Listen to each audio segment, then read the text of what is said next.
What does it take to win the final game of a 7-game series? How do you handle the pressure when your entire 6-month-long season is reduced to just 48 minutes? Does it require a special quality, a strength that may take years to forge? 7 times the Celtics have played in the 7th game of an NBA final. 7 times they've won.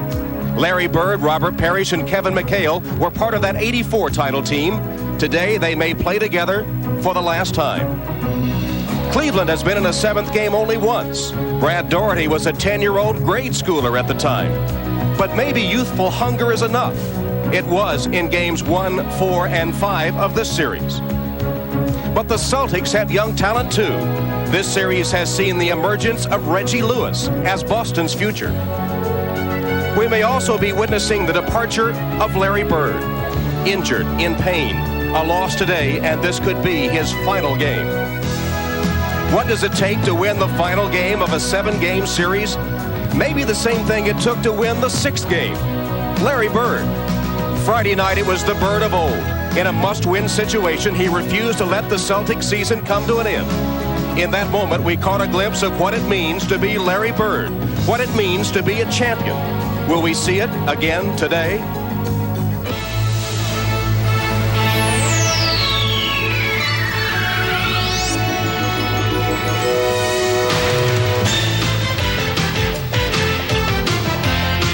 This is the NBA on NBC. The 1992 NBA playoffs. Today, it's the Boston Celtics versus the Cleveland Cavaliers. A beautiful spring day in suburban Cleveland in the Richfield Coliseum, site of today's Game 7. Boston arriving here less than 2 hours ago with the tradition of 16 NBA championships behind them. And the young and hungry Cavaliers. Brad Daugherty entering the arena for the biggest game of his pro life. Indeed, the biggest game for this entire Cleveland franchise. And inside the Coliseum, a raucous crowd, standing room only, over 20,000 here for today's deciding game. And the Cavs are tough at home. Their only 92 home playoff loss, Game 2 to Boston, and they have taken 20 of their last 22 games at the Coliseum. But the Celtics have a wealth of 7th game experience. While the Cleveland franchise has only won 7th game 16 years ago, the Celtics have played in 20 and are 6-1 in the Larry Bird era. Hello, everyone, and welcome to the Richfield Coliseum. Tom Hamlin with former Phoenix Suns coach Cotton Fitzsimmons. He just retired after the Trailblazers knocked him out of the playoffs. Your misfortune is our gain. Glad to have you here. We did see that Cleveland has the home court advantage. Boston has the edge in 7th game experience. Which is more important? Well, for the Cleveland team, they need this crowd here today. They need this home court. The Celtics don't need anything. They've been here before. In Game 6, Boston stayed alive by handing the Cavaliers their worst playoff loss in history, and they did it behind Larry Bird, ailing back and all. He had 16 points and 14 assists. Can he duplicate that kind of effort here today? Well, don't bet against Larry Bird, but I think you'll see the Cavaliers a different look today. I think you'll see Mike Sanders picking him up all over the court. I thought he'd pick him up on the team bus when they got in, but he didn't do that. I think they're going to try to make Larry Bird beat him off the dribble today rather than standing still in passes. Well, the Cavaliers also have to be concerned with the offensive star of this series so far, and that's been Reggie Lewis, averaging over 28 points a game for the Celtics. How will they try to stop him today? Well, I think Chris Ford's going to isolate him a lot, so Lenny Wilkins will probably let Reggie Lewis get started on his own. But if he gets too hot and gets crazy like he did in a couple of those games, expect to see Mark Price come over and double and leave Bagley open. All right, that sets the stage for what has been a dead-even series in every respect.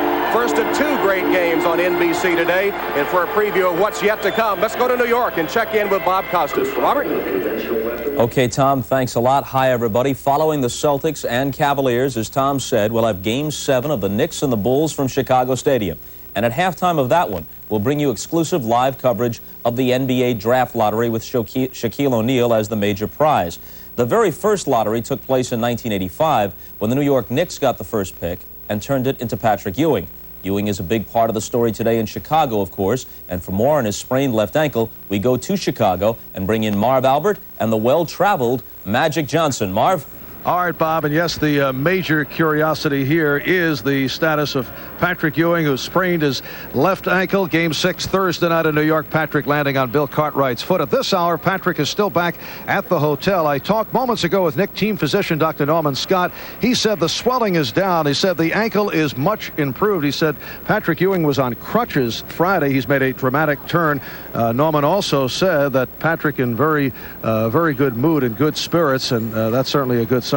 Well, Marv, this is the biggest game in Patrick Ewing's career. He will play. Just his mere presence on the court will inspire his team and give them a big lift. Now, Magic, you, I would think, can relate to Patrick Ewing's plight as one who played through severe hamstring pulls during some key playoff matchups. Well, I know with me and with Patrick, they would have to just, whether it's one leg or two leg, I was going to be out there, and he's going to be out there, and he's going to play hard for the New York Knicks today. All right, the other injury situation, Scottie Pippen with the bad ankle, back, and wrist problem, did shoot around yesterday. He says he's okay, and he will be in the Chicago starting lineup. Back to Bob. Now, Marv, we're delighted to have Magic there with you, but we hope this does not mean that the czar of the telestrator has been placed either on the DL or worse still on waivers. Well, actually, we encouraged the czar to get here as late as possible just prior to game time, and this was a very fine excuse. Interestingly, no one here has asked for the czar except for you, Bob. Yes, well, I understand the strategy, trying to limit the socializing with Fratello wherever possible. Your thoughts on this one? Well, in the Chicago game, I think there's no question that Patrick not only has to play, but he's got to be very effective. What you've got to watch for in this game is the middle. If Michael Jordan is able to penetrate the middle, then you know that the Bulls are getting done what they want done, Bob, because once they do that, he can start kicking it out. So the most important thing is watch how the middle is protected. If Patrick is not effective, Michael can get in there and make some things happen. Okay, coming up, the first of today's Game 7 showdowns. It's the Celtics and the Cavaliers in just a few minutes. Tom Hammond and Cotton Fitzsimmons will rejoin you right after these commercial messages, and we'll see you at halftime. The deciding game in the Eastern Conference semifinals. John Bagley and Reggie Lewis in the backcourt for the Celtics. Lewis averaging 28 points a game. Bagley at the point. The forwards, Larry Bird starting for the second consecutive game. Kevin Gamble on the other wing. And 38-year-old Robert Parrish, the center, has had an up-and-down series. Looks for a big game today. And the Celtic coach, Chris Ford, in his first 7th game as a head coach. The Cleveland Cavaliers will line up this way. In the backcourt for the Cavs, Mark Price at the point, and Craig Elo, who has the defensive assignment on the high-scoring Lewis. At the forwards for Cleveland, Larry Nance, capable of a big game. He had 32 in an earlier game. Mike Sanders, heel defense Larry Bird. And Brad Daugherty, leading scorer and rebounder for the Cavaliers, 23 points, 10 boards a game. The offense flows through him. Lenny Wilkins is 2-1 in 7th games when he was coach of the Seattle Supersonics. Well, Don Criqui is with us and had a chance to visit with both teams before the game. Don, what'd you find out? Tom, as you know, the Cavs are the favorites, but the Celtics are confident. Kevin McHale has been emphasizing it's not where you play, but how you play, and we've won here 3 times, says he. The Celtics also took note of a big sign outside on the way over that read, "This way to Larry Bird's last game." The Celtics don't think so. A number of Cleveland fans camped out overnight to get the last tickets. When the Cavs won that 7th game here back in '76, they came out of the stands and tore down the baskets. It's been a long time since they've had something to celebrate. Both coaches feel the team that takes command of the first quarter is going to win Game 7. Here's Tom. All right, Don, and that crucial first quarter just about to get underway. Do you agree with that assessment, Cotton? The first quarter, very important to the outcome? I think it's extremely important to the Cavaliers. I don't think it'll bother the Celtics unless they fall way behind because of their experience. Larry Nance controlled the tap, but tapped it to the Celtics, and Boston with Bagley at the point, guarded by Price. Here's Parrish. Guarded by Daugherty. Bangs against him and lost the ball off his leg. Elo. And the Cavs take advantage of a Boston turnover to score the game's first basket.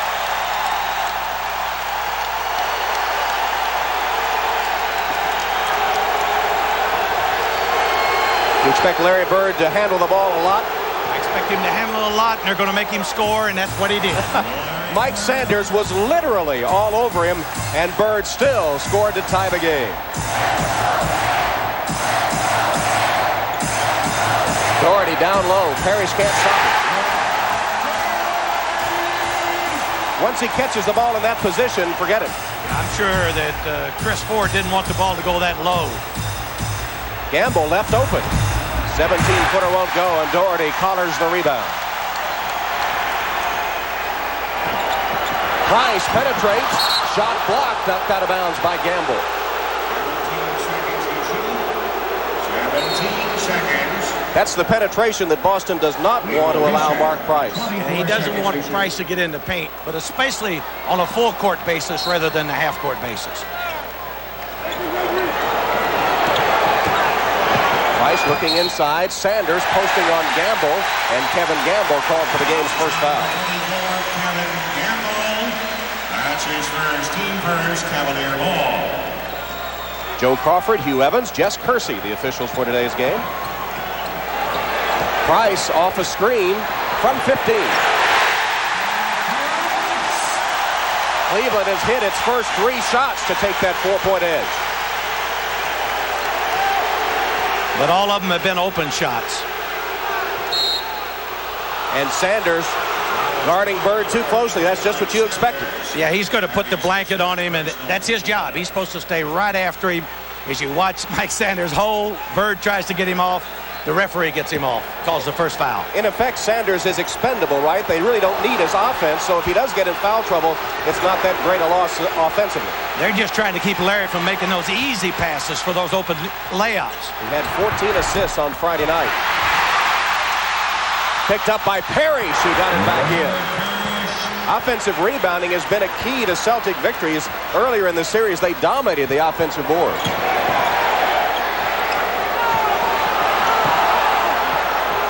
Elo threw it away. Actually, Tom, it wasn't an offensive rebound. The Celtics just played aggressive after Brad Daugherty got it and took it away from him. A steal instead of an offensive rebound, I guess, but that is a stat to keep your eye on today. Elo, after turning it over, comes up with a steal. Great anticipation. And Price for 3.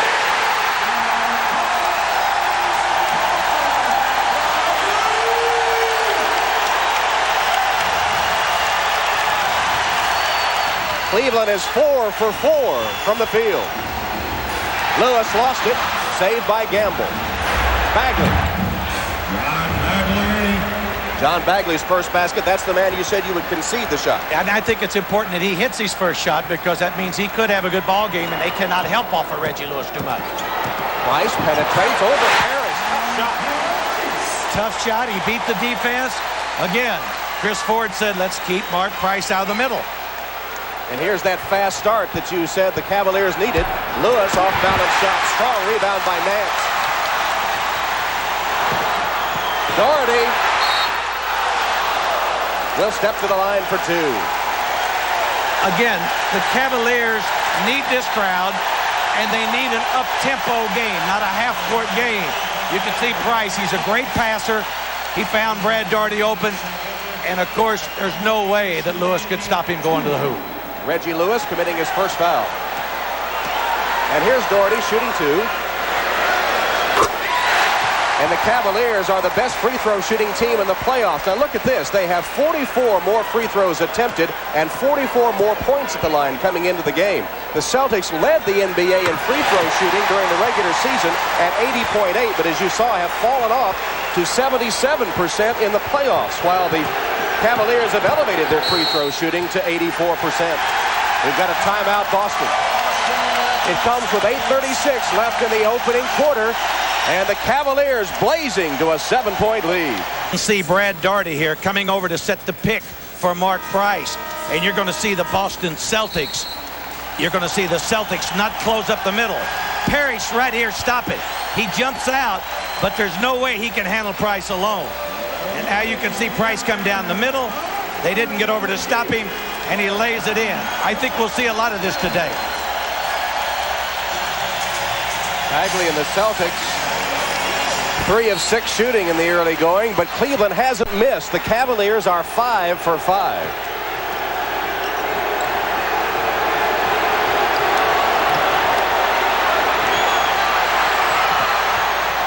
Again, it's Gamble left open this time, and it rattles out.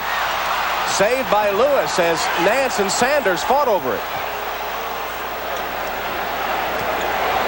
Celtics get it right back. Lewis comes off a screen, and here's Sanders guarding Bird. Bird turns and dishes inside. Elo knocked it away off Lewis and out of bounds to Cleveland. Elo with another heads-up play defensively. It really was. I think, as I said, they're going to try to make Bird score. He thought he could get the ball to Reggie Lewis down low for a layup, but Elo was able to deflect it. Boston has turned it over 3 times already. Cleveland only once. Price, first miss of the day by the Cavaliers. The only other miss was on a foul. Lewis, Elo flops, no call. Yes, there is a call.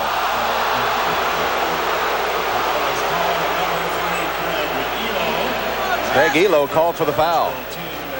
Well, Jess Kersey indicated that he pulled him down. I don't see it that way at all. I thought Reggie Lewis charged all the way.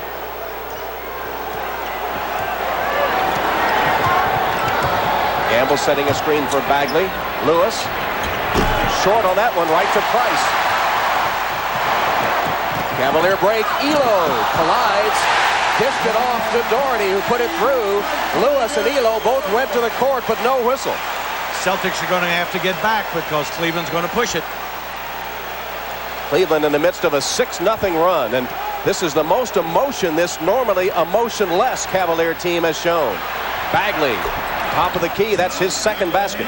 Again, that's the guy they're going to let beat him if they beat him, and he's 2 for 2 today, so that's a good sign for the Celtics.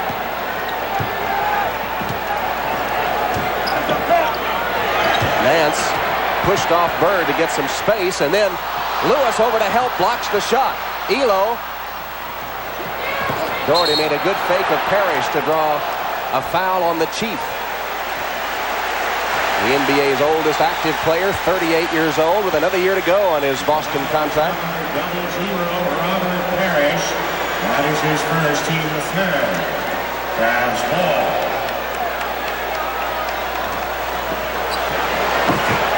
Doherty comes out high and brings Parrish with him. Here's Nance over Bird. Off the roll. Larry Nance with his first basket.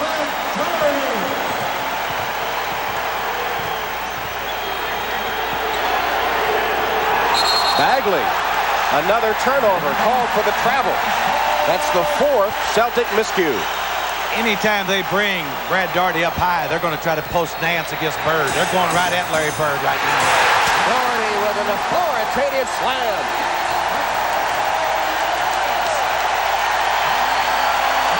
And Chris Ford takes another timeout. Brad Doherty has hit all 3 of his shots. The Cavaliers have not missed often here in the first quarter, and they have taken a 19-8 lead on this slam by Brad Doherty. Well, we can see here how the Cavaliers are going to try to push that basketball up the court. Mark Price over to Larry Nance. And now, stop it right there. You can see Larry Bird was back in the paint trying to help out, so he had to close out on Nance. Nance puts it on the floor, brings Parrish to him, and there's Brad Doherty for the surreal power slam dunk. I think we're going to see that a lot today. Go right at Larry Bird, make him play defense if he stays on the court. Is he a defensive liability, do you think? Well, Larry Bird's not a liability in any way, but they're going to make him guard somebody if he stays out there. That debate had been raging whether or not the Celtics were better with or without Bird, but he put an answer to all those questions in a big way on Friday night with a terrific game. He hits that shot. He has 2 for 2 in this one so far. In fact, Game 6 was a 4-letter word for the Cavaliers, B-I-R-D. Mark Price again with that penetration. Yeah, Mark got in off a 2-man game. Kevin McHale just came in the ball game, and they screened with Kevin's man, Larry Nance. Mark Price has 9 points on 4 of 5 shooting. Reggie Lewis still can't hit. Lewis is 0 for 3. Sanders over McHale. Batted out of bounds. It'll go to Boston. Also, D. Brown has come in at that timeout. So we have Brown and McHale. I think the reason Chris wanted to do this, he wanted to get Larry Bird over on Mike Sanders and not on Larry Nance. Bird with a quick shot. And rebounded by Nance. Nance went way up to get it.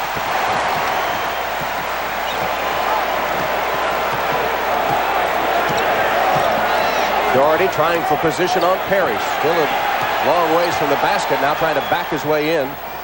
Elo left open. Very good ball movement by the Cavaliers when the Celtics tried to help out on Brad Doherty. Cavaliers haven't done much wrong yet, have they? They've been solid. Brown gets a step on Price. Sanders helps out, but it doesn't matter. Brown sinks it, his first bucket. Guarding from Price. Now that's what Chris Ford talked about. His big people got to get back and help D. Brown on that penetration of Mark Price. Cleveland caught him napping that time, and Doherty is 4 for 4. 10 points total. Lewis. Elo had a hand in his face, and Nance pulls it down.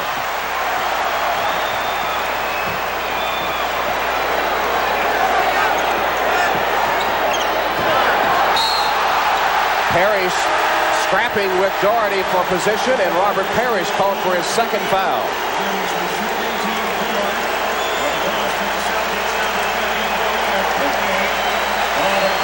Well, you can see again how the penetration by Price certainly hurts the Celtic defense. They want a half-court defense, not a full-court defense.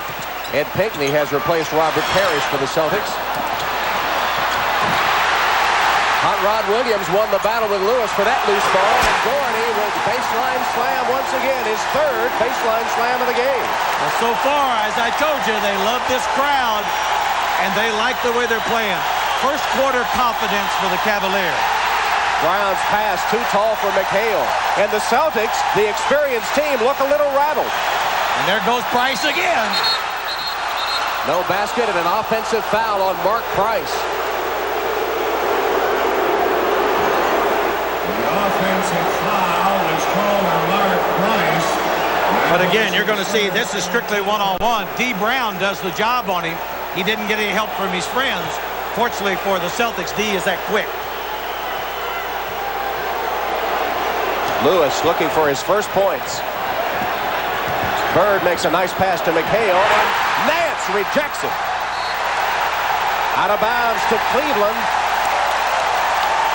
Off D. Brown, and Nance, the best shot blocking forward in the NBA, rejected that one.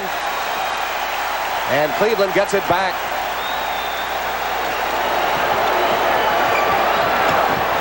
Doherty. McHale clears it to Brown.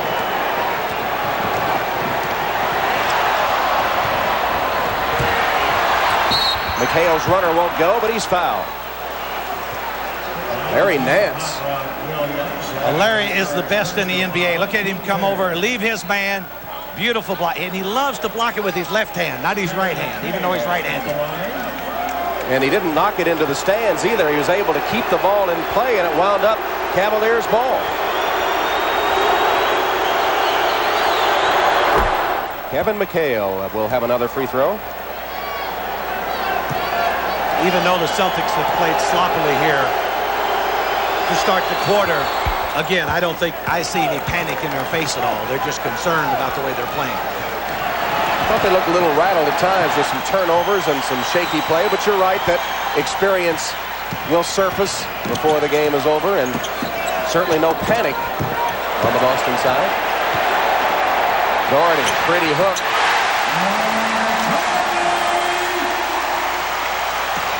Lenny Wilkins indicated that the offense would go through Brad Doherty. McHale bangs on Williams, and pretty scoop shot underneath. So two excellent offensive moves on either end of the court.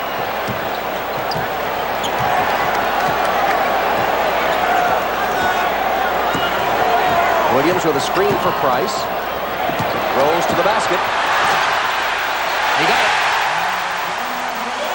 The screen and roll is killing the Celtics because Price is able to penetrate. When they don't push it down the court, if they don't have what they want, they go to an automatic two-man game.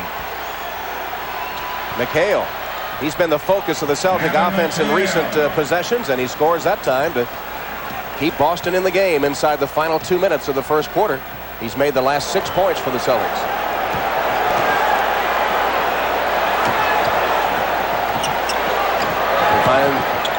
Nance, who leaves it for Doherty. Brad Doherty with 16 first quarter points. He's 7 of 8 shooting so far. Well, they've all been close in. They're big people do a nice job of passing the ball. Nance now has made a couple real nice passes. Brown made a nice fake on Hot Rod Williams and laid it through.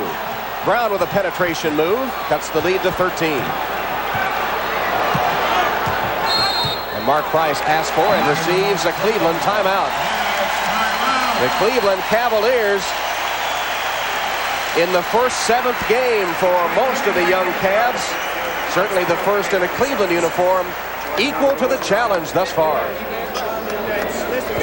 Well, of course, this is the first of 2 deciding games in the Eastern Conference playoffs today. Coming up next, we'll have the Knicks at the Bulls with the NBA Draft Lottery, the Shaquille O'Neal sweepstakes at halftime of that game. What do you think about this 7th and deciding game in Chicago? Well, I think if the game is played physical and the officials allow them to be physical, I think the Knicks have a legitimate chance to win. But if they can spread the court and they call the game fairly tight, I think Michael will step up and the Bulls will win it.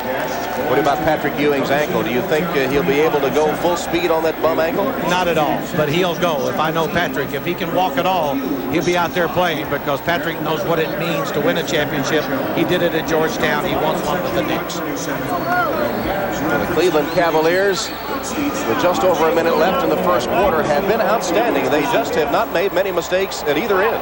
Well, it's really been the penetration of Mark Price. The thing that Chris Ford told me before the game that he was concerned with, we must keep Price out of the middle, whether it be on a fast break type of situation or whether it turns into a 2-man game. So far, it's been about as equal. They pushed the ball down the floor. He got in the middle and dished it off. And the second thing, they've gone to the 2-man game. Anytime they cannot throw it into Doherty or one of their post-up people, they go to a 2-man game. Price has come off, and that guard, D. Brown or Bagley, are not getting good help.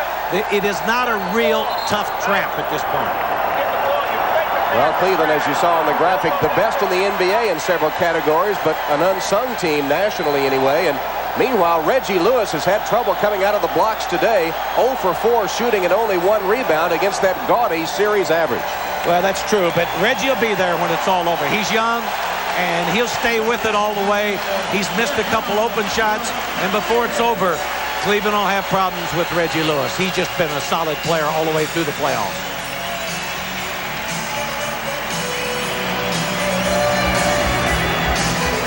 .13 lead, Cavaliers with 1:06 left in the first. Brandon is in the game for the Cavs. Terrell Brandon handling the ball at the point for Cleveland.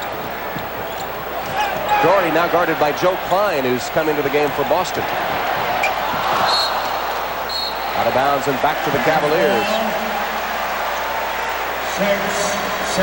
6 seconds remaining on the shot clock for Cleveland. Game clock shows 54.2. There's the shot clock. Boston would like to tighten their defense here so they don't get a good shot. It looks like they're not going to get a good shot. 2 to shoot. Brandon throws it up there, and it will go Boston's way on the 24-second violation. The first real good aggressive defense by the Celtics. They knew there were only 6 seconds, and they really got after the Cavs on that shot. Actually, they didn't call a 24-second violation. They called an offensive foul on Brandon, giving the ball to Boston.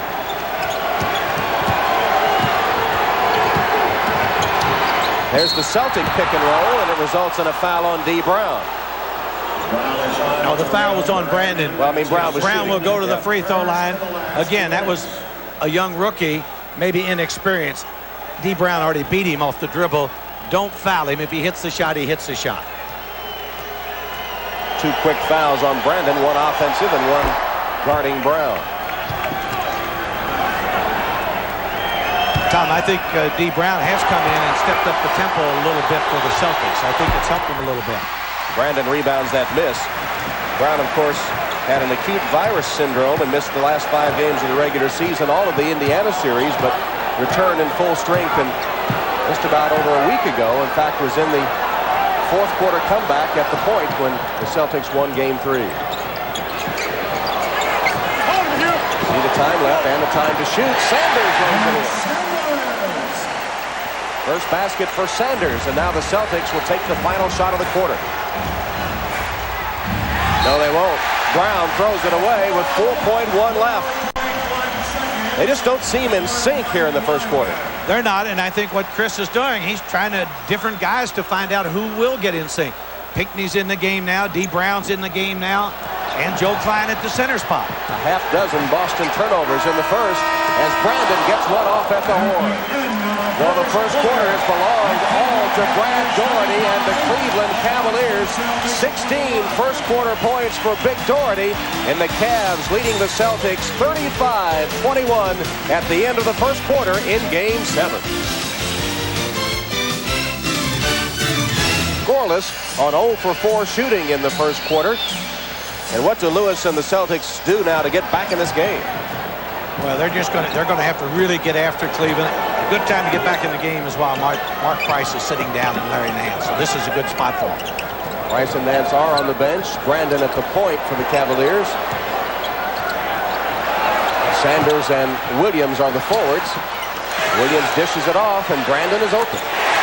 With 1 on the shot clock, Brandon drains it from outside. Well, he was a good scorer in college. You know, he came out early, and he's got a bright future in this league. And certainly playing behind Mark Price won't hurt him at all. Brandon, the rookie first-round draft choice out of Oregon. Lewis lost his shoe. McHale tapped in by Pinckney.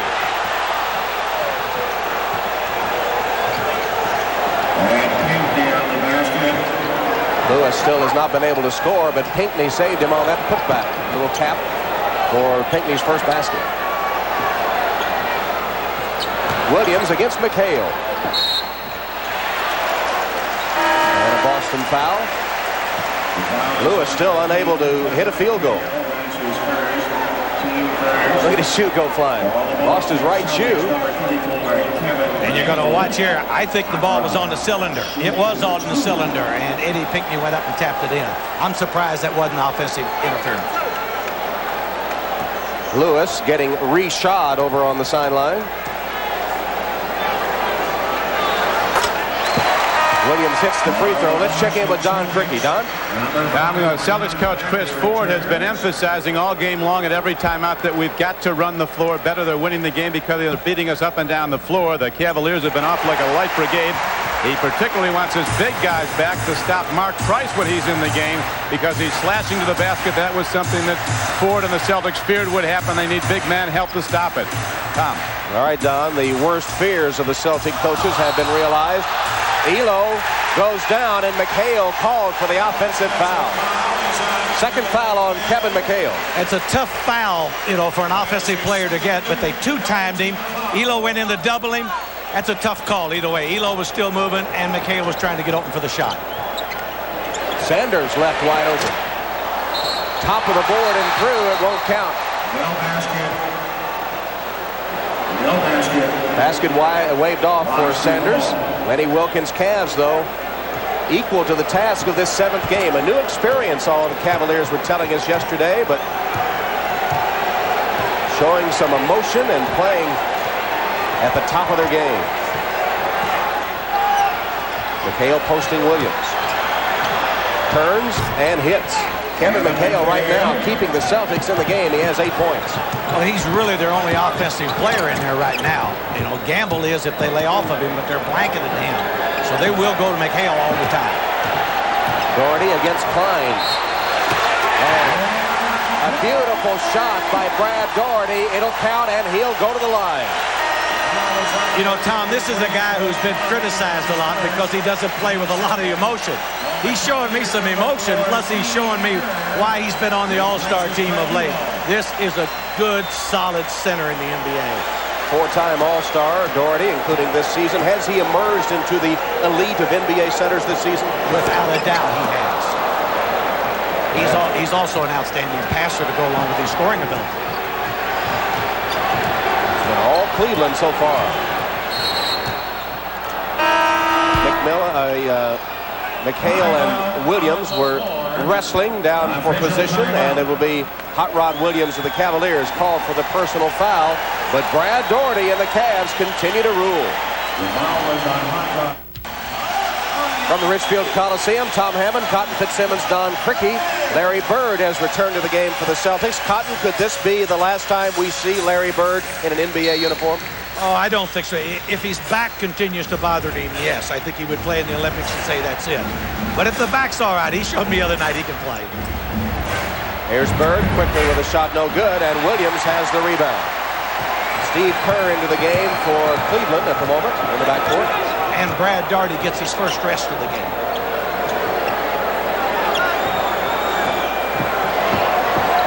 Celtics have Pinckney and Gamble along with Bird, so Gamble plays in the backcourt. Is that right? He'll play in the backcourt. And now, you know, it'll be a test. I tell you, it is the Cavaliers' time, because I was just going to say this club might have trouble scoring, and Sanders hits one deep in the corner.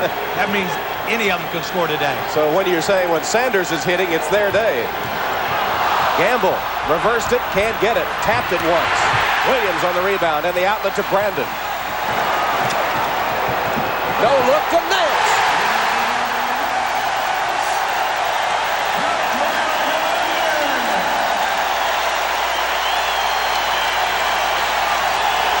"20-point advantage, Cleveland's biggest lead." Same thing, pushing the ball up the court as fast as they can before the Celtics can get back.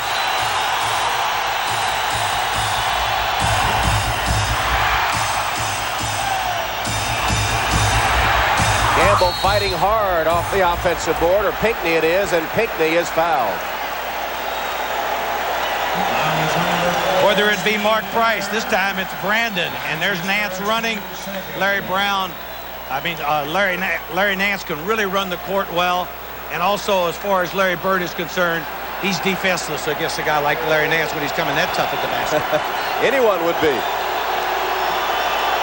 Yes, Pinckney has been a valuable player for the Celtics, especially in the absence of Larry Bird. He's the guy I call the dirt worker. You saw him then. He got his first shot blocked or deflected, but he was the guy with three Cavs around him, went up, got it back, and went to the line for two. Of course, his playing time has decreased as Bird has returned, but it doesn't seem to have dampened his enthusiasm at all. Still working hard.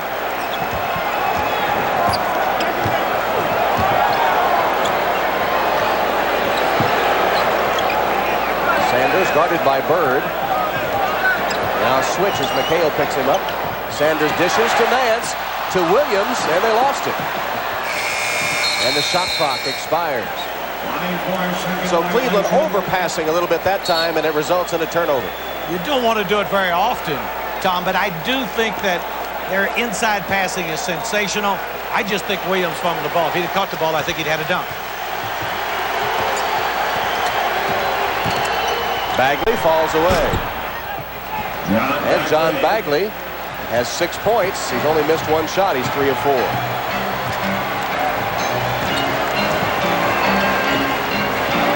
Williams got a good pass, and then Pinckney fouls him. The pass came away from the defense, enabled him to get right to the rim. You know, for a young player, Brandon is really showing a little poise there, because he did pass it away from the defense. Good effort there by Eddie Pinckney trying to recover, but he had to foul him. And so Hot Rod Williams will shoot a pair as Pinckney commits his first. We were talking about the Cleveland passing. They have 20 field goals, Cotton, and 17 assists. A really good ratio showing that they are moving the ball. They are really moving it well, whether it be off of half-court penetration or whether it be off the full-court fast break. And Lenny Wilkins, really, he's able to rest, you know, Mark Price. Mark gets beat up pretty good, and he's able to sit down here for quite a few minutes, and I think that's tremendous for as far as the Cavs are concerned. And Brad Daugherty getting a rest, too. McHale keeps it going. He's the only Celtic in double figures now with 10 points, cutting the lead to 17. How often have announcers said McHale? The guy is something else. An inside presence for the Celtics today. Nance from outside. He can hit that. The difference in this game and Game 6 is that the Cavaliers are making the extra pass. In Game 6, they had, when they got behind, they said, Gamble gets the roll. They said, I will do it. I will do it. Today, it's we can do it if we play as a team. So when they got behind, they each tried to take things over himself, and The correct way to do it is with that team concept that has worked for them all season. They're showing it today. Nance, 2 in a row.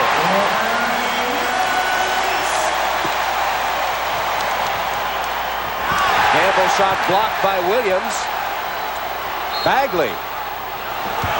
That'll count. Bagley arches it way up and through, and John Williams called for the foul. Timeout at the Richfield Coliseum. 6:23 left in the first half. It's been all Cleveland. You can see they get that ball out. Terrell Brandon handling the basketball, looks down court. Bird trying to cover Mike Sanders, and Nance gets the dunk. Now, if Sanders hadn't ran his lane, Bird could have covered Nance on the play, but Mike Sanders was also hustling towards the basket. Lenny Wilkins Cavaliers, winners of 57 games during the regular season, tying Portland for the second best record in the NBA. Only Chicago was better. And a team that, without any real flashy superstars, doesn't get a whole lot of notoriety nationwide, but a very good team. They are a very good team, and even in their own community.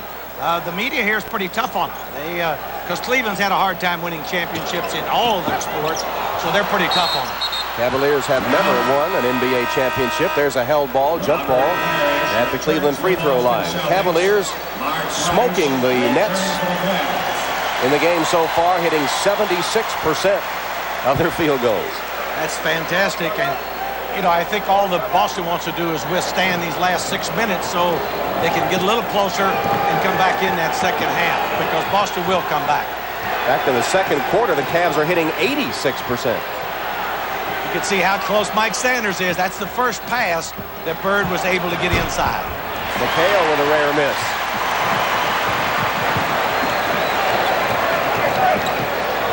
Here's Nance driving on Parrish, who has returned and missing the shot.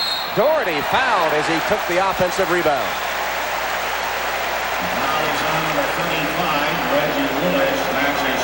Reggie Lewis committing his second foul. And a long game for Lewis thus far. They're moving the ball well. Nance penetrates, misses the layup, but there was Brad Daugherty, who's having a fantastic game. 18 points. And shooting for 20. That's just under his 23-point per game average in the playoffs, and he's about to get that in the first half. 5:42 left in the second quarter as Doherty misses the second.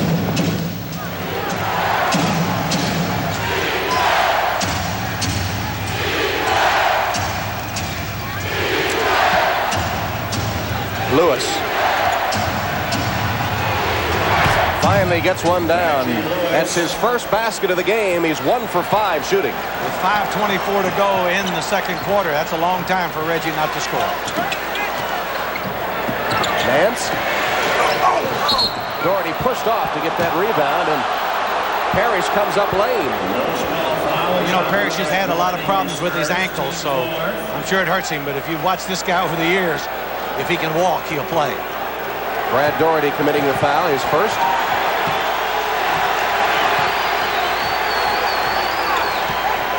Lewis off a screen. McHale set the screen, and Lewis hit it from outside.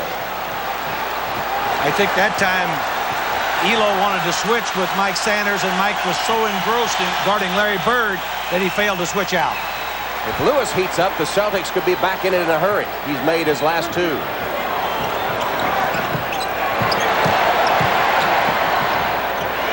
Elo's three-pointer is good.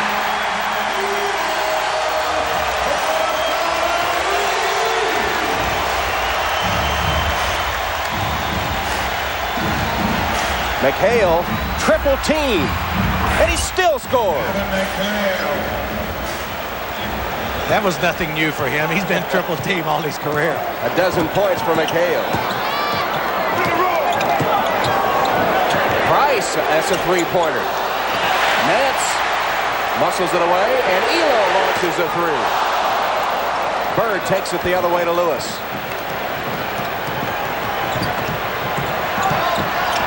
Lewis spinning. He's got 3 in a row. After missing his first 4, Reggie Lewis has hit his last 3. And I think Lenny Wilkins wants a timeout right here. Timeout Cleveland as they try to find a way to cool off the suddenly ignited Reggie Lewis. Bob Costas in New York. Coming up on the Prudential Halftime Report, we'll have a recap of today's Mazda LPGA Championship. And if the statistical possibilities of the teams in the draft lottery are a mystery to you, well, we'll bring in a mathematics professor from Rutgers, as well as a man universally recognized as an authority on too many topics to list. And we'll see how well we all understand it then. Right now, let's head back to the Richfield Coliseum and rejoin Tom Hammond and the Cotton Swab. All right, Bob, and the Celtics creeping back into it. We're going to call in our authority on the telestrator to show us how Reggie Lewis is starting to get in the game. Well, we're going to see Larry Bird and Mike Sanders tied up in the lane. And as they go across, you're going to see that Elo gets picked right there. And look what happens. Reggie Lewis wide open. Lenny Wilkins did not want that to happen. He followed that with another bucket, 3 in a row. The Celtics are back in it. There's Lewis. Through the first 18 minutes, he was 0 for 4. The last 3 minutes, 3 for 3.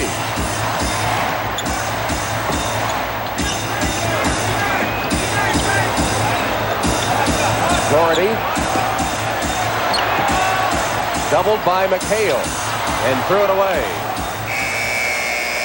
Shots are getting tougher and tougher to come by for the Cavaliers right now. And Elo did leave the game with a bruised knee. And they moved Mike Sanders to the backcourt. They did that for defense because they have to have somebody that can cover Reggie Lewis, and Nance moves over on Bird. Craig Elo on the bench getting some ice on his left knee.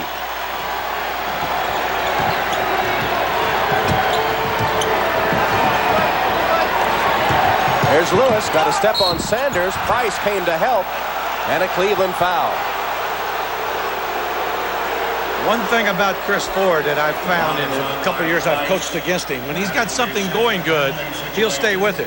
And Reggie Lewis right now is going good, so he's isolating and letting him get the ball on the wings. Mark Price committing the foul, and Chris Ford's go-to-Lewis strategy paying off here in the last few minutes. Price committing the foul as he attempted to take the charge, coming to help out.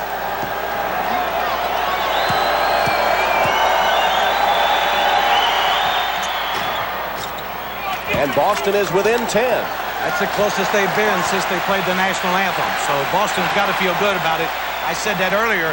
They need to close it up here before halftime. Lewis has scored 8 of the last 10 Celtic points. Good catch by Nance. Sanders continues to hit that outside shot. It's very important for him because they're leaving him open. So he's going to have to hit that shot. He's 3 of 4 shooting. Cleveland back up by 12.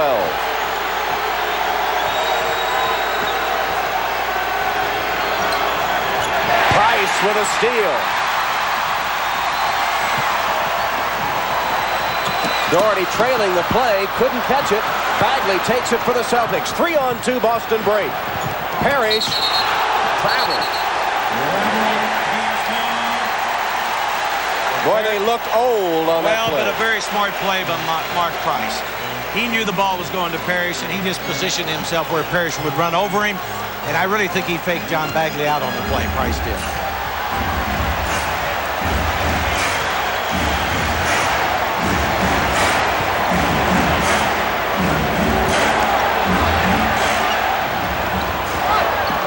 Sanders.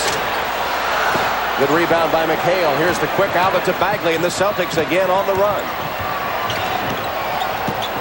Cleveland gets back to cut off the break, though, and on the half court, Lewis pulls up. And Mike Sanders might have gotten a little piece of it. Here's Price for Cleveland.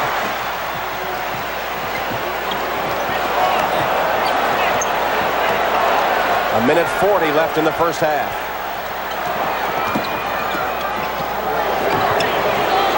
Williams dishes to Doherty. Shot blocked by Parrish, but put in by Williams. Bird behind the back. How many times have we seen that play? We've seen it a lot, and as I said, they want Larry to beat him off the dribble. They don't want him making all those passes. Bird has 6. Price can't hit, and Bird has the rebound. Bagley, there's over penetration. Nance to Doherty. 2-on-2. Price pulls up and scores from 15. Mark Price has 11 points, and with 58 seconds left, Boston takes a timeout. Well, they've taken a 20-second timeout here. They just didn't like the idea that they get a run on them. Price missed that first shot, came down the next time, didn't hesitate at all, got in a little closer and buried it.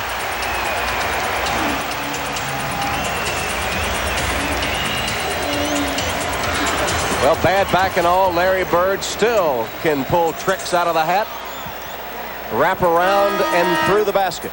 He's a great player and certainly one of the smartest guys to ever play this game. He truly understands the game, and it's all about winning. And when you flash his record up on the screen, that's what it's all about, winning.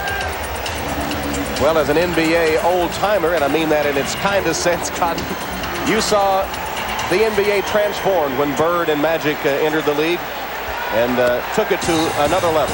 Without a doubt, we are known worldwide today because of those two guys.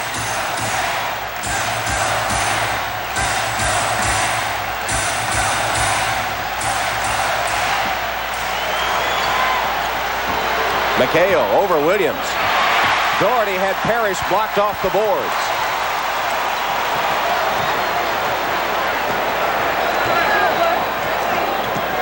Price, quick pull-up. Sanders, blocked by Parrish. What a foul. I tell you, the Cavaliers have done an outstanding job on their offensive backboard today. You know, it's been mostly their big guys, but there was Mike Sanders this time. That foul was called on Reggie Lewis, and is number 2 on Lewis. 7 offensive rebounds for the Cavaliers today, a statistic that was sorely lacking earlier in the series. On the Boston Celtics, Kevin Gamble, along with Ed Pinckney returns. Here's Kevin McHale. After he missed that last shot, look at the grimace. He's yelling at himself and then collides with Nance. He took a pop after missing the shot, adding insult to injury, or injury to insult, I guess. He's a great competitor, and you know, Kevin doesn't like to miss anything, and he'll just stay in there and battle all along. When I watch him run, looks like he's in pain all the time, but he gets the job done. 31 seconds left in the half. Price with some backcourt pressure.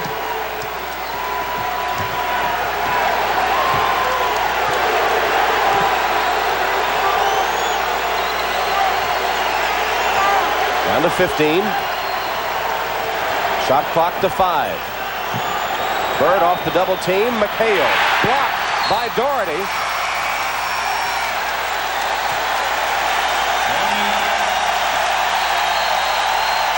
And a Boston foul. 20-second timeout, Cavs. And the Cavaliers take a 20-second timeout to try to get a good shot in the final 6.3 seconds. You know, you said earlier that they would be a sellout crowd here. I said earlier that it would have an effect on it some way, and certainly this crowd has stayed with the Cavs through the good times of the game and the bad. Most of it's been good. Yeah, it hadn't been much bad.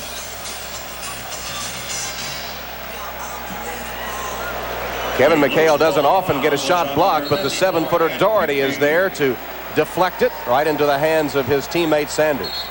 Another thing helped on that. There were only 2 seconds left on the 24-second clock, so I think Brad Doherty knew that McHale had to let it fly. Well, Boston cut the lead to 10, but since that time, Doherty and the Cavs have outscored the Celtics 8-2, and they'll get the final shot of the first half. We'll go to the free throw line here. And Sanders was all the way down at the other end of the court. They called him to the line. I think that Price wanted to go to the line, and you can understand it. They were trying to get Price at the line, who is the best free throw shooter in the NBA. Didn't work. Instead, it'll be Mike Sanders. Sanders, no slouch, hitting 75% of his free throws in the playoffs, 76% of the regular season. He's quite a story. You know, he was just out there all year. Indiana waived him, and he was there, and the Cavs got some injuries. And Wayne Embry brought him in here, and he used to play for the Cavs, went out as an unrestricted free agent, and now coming back is getting a chance here today to really show people that he belongs with the Cavs. Played the first 10 games of the season with the Pacers before his release in November, and has become a Cleveland starter. Bagley stolen as it's knocked away. Doherty with a lead for Price, but time expires before he can get a shot off. But there haven't been many disappointments in the first half. A nearly flawless first 2 quarters for the Cleveland Cavaliers. They've taken the edge on the experienced Boston Celtics, 65-47. We'll be joining Bob Costas and Quinn Buckner for the Prudential halftime report right after these messages. Back to within 10, but it's 18 again at halftime with Brad Doherty with 19 points. Robert Parrish, Game 7 at age 38, held to 2. And more significantly, Reggie Lewis held scoreless until midway through the second quarter, settles for 8 at the half, and Larry Bird with 6. Now, earlier today in Bethesda, Maryland, we brought you coverage of the Mazda LPGA Championship. For a recap of today's final round, let's send it to Charlie Jones and Johnny Miller. Thank you, Bob. Today in the 38th Mazda LPGA Championship, Betsy King, an outstanding performance. Wow, and you're not kidding. A record performance against a great field and on a super course. Let's go back in time and take a look at the highlights of the Betsy King story. This is her 3rd shot on the second hole, par 5. Trying to get off to a good start here and keep that 5-shot lead that she had. And that shot right there made it 6. That birdie took her to 13 under par. Then at the 3rd hole, par 4, this putt for birdie to go to 14 under. Got this 25-foot putt and beautiful flowing putting stroke right here. And watch this. Can't beat that start. We move forward to the par 4-6 and her 2nd shot. This is a tough shot from the edge of the fairway here, and interesting pin placement front left, and she hits it inside the bunker here, and it curls around and rolls in towards the hole. Leaves herself a slice putt for birdie. And watch this delicate stroke here. Perfect speed. 15 under.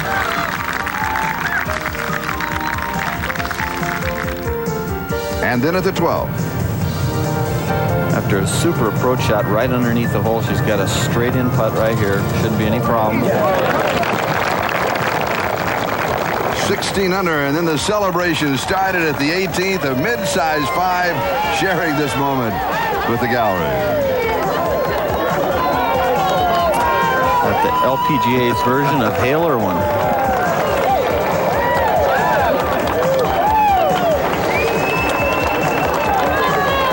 It doesn't get any better than this.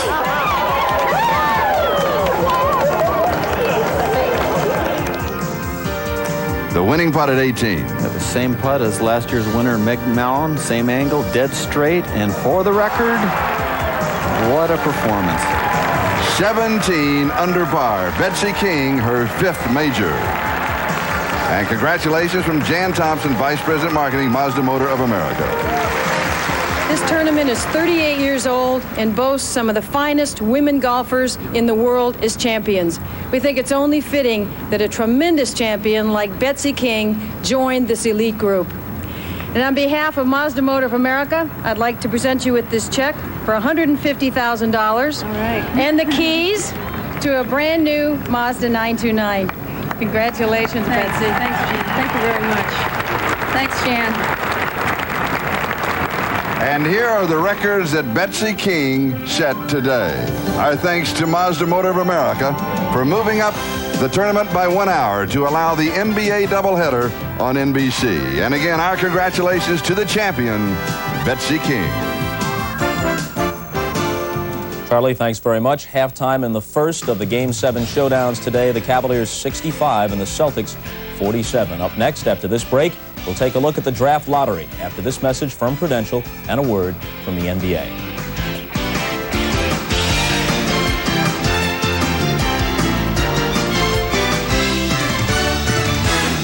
Coming up at halftime of the Knicks-Bulls 7th game, we'll bring you the draft lottery. We know for sure that Shaquille O'Neal is the most coveted player, and Alonzo Mourning and Christian Laettner also rank high. And we know that if your team is really bad, you've got a better crack at these players than if your team is just somewhat bad. But we require a more precise explanation. And here it is. I'd like to explain the mathematical equations used in the NBA lottery this year. Minnesota has 11 balls, Orlando has 10, Dallas has 9, on down to Houston, which has only 1 ball. There are 66 balls in all, so if you want to find the probability that you will get the first draft pick, Then you take the number of balls you have and you divide by the total number of balls. That is to say, n over 66.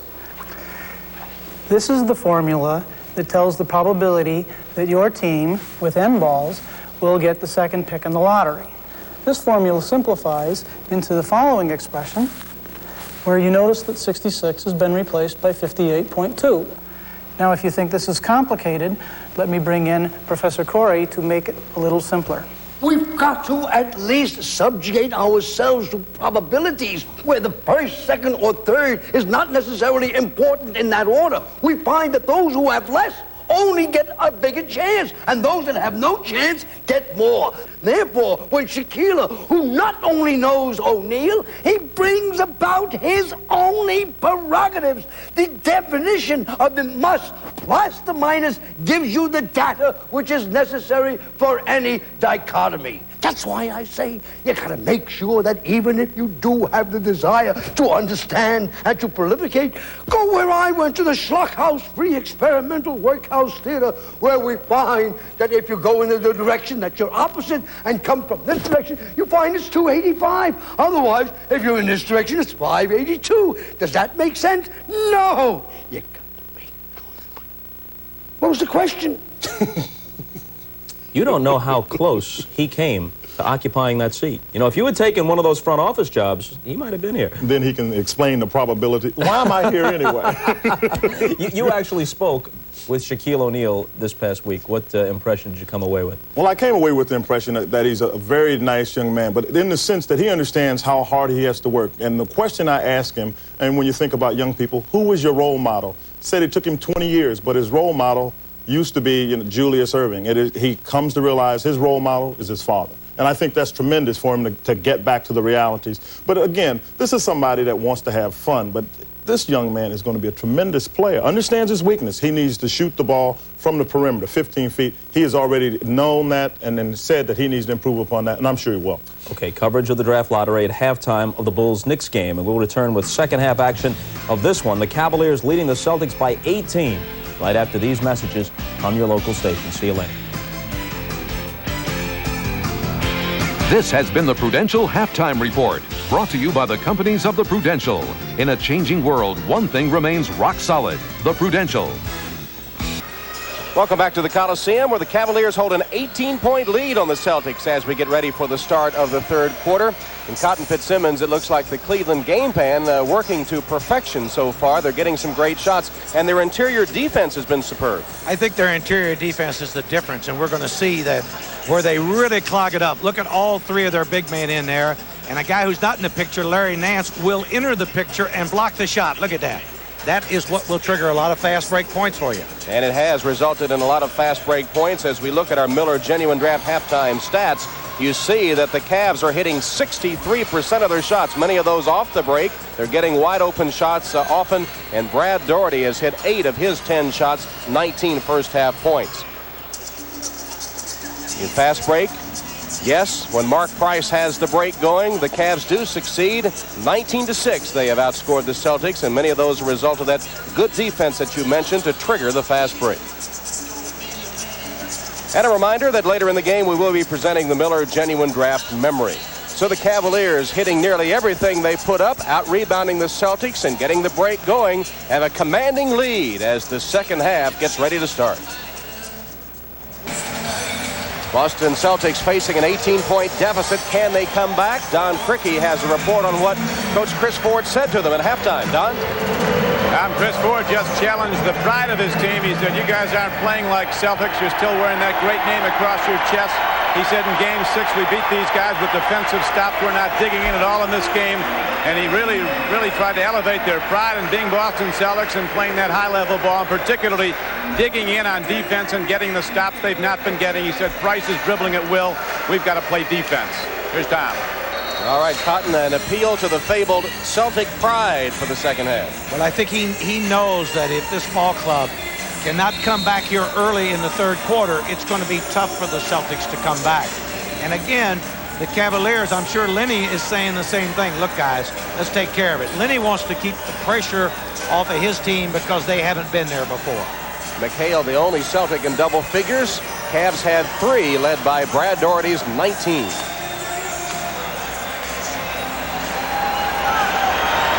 Celtics come with their original starting 5, Parrish, Bird, Bagley, Gamble, and Lewis, and they'll pick up full court to open the third quarter. Cavaliers have their starting 5 intact, Daugherty, Nance, Elo, Sanders, and Price.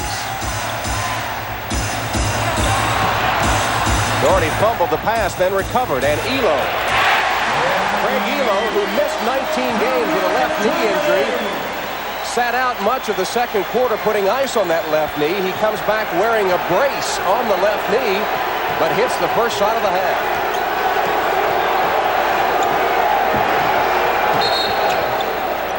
Like an illegal defense call. No, it's going to be a holding foul on the Cavaliers. That's your second team first.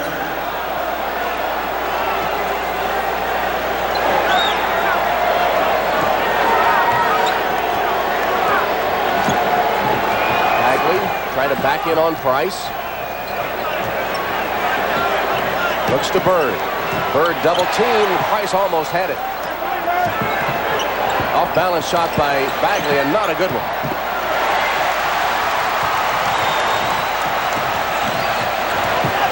Sanders will try to post up the smaller Bagley. Took him right to the hoop. No basket though.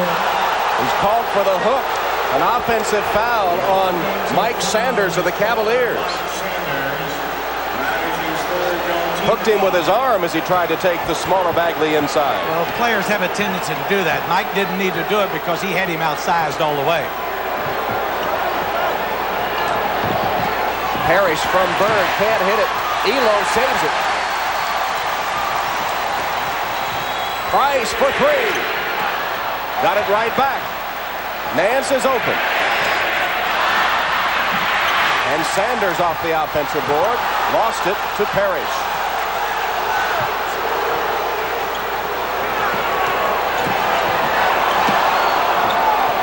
Larry Bird. Brad Daugherty again with good position on the Cleveland defensive board to pull it down. 20-point advantage for the Cavaliers. Well, you know, the Cavaliers are just dominating the board. One shot's all the Celtics get, not a good shot, and then they don't give them that second shot, and that's really helping the Cavs in this game and certainly hurting the Celtics. Foul is on Larry Bird. Larry Bird committing a Boston foul. You can see it very physical in there. Very physical. Bird puts his hands on, and they're just starting to get a little bit physical, probably out of some frustration here, too. In the third quarter so far, Cleveland has out-rebounded Boston 5-zip. Price, there's another rebound offensively by Daugherty. Off the Price miss. Mark Price again, that's a 3. That won't go. Bird clears it for the Celtics as Price went to the floor. Gamble can't hit. Neither team can buy a basket at the moment. Price limping over to the bench. That could be a serious injury for him. Well, Boston is 0 for 4 this half. Cleveland only 1 of 5. The shooting has fallen off. Cleveland takes a timeout as they tend to Mark Price. After often spectacular shooting in the first half, neither team can hit in the second, and Mark Price shaken up as he put that shot underway. John Bagley collided with Price, who went to the court just before that timeout and then limped over to the bench. John Cricky can give us a report on the injury to Mark Price. Don, what'd you find out? Tom, it's a slight injury to his left ankle, but he waved the trainer off and said, "I'm okay." He's going to stay in the game. As you see, he has the ball right now. Wilkins told his team, "We want to stay aggressive just as we were at the beginning, but let's not try to do it ourselves. Let's keep playing smart basketball." Pick and roll. Daugherty from Price.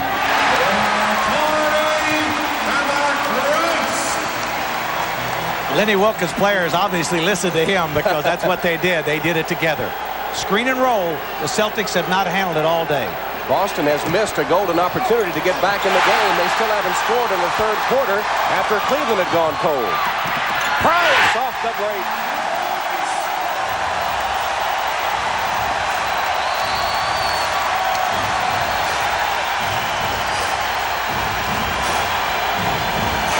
Larry Bird gets Boston its first points of the third quarter. And Boston spread the floor there. They left Bagley open, but Mike Sanders kind of went towards Bagley and left Bird open. I don't think Lenny Wilkins wanted that.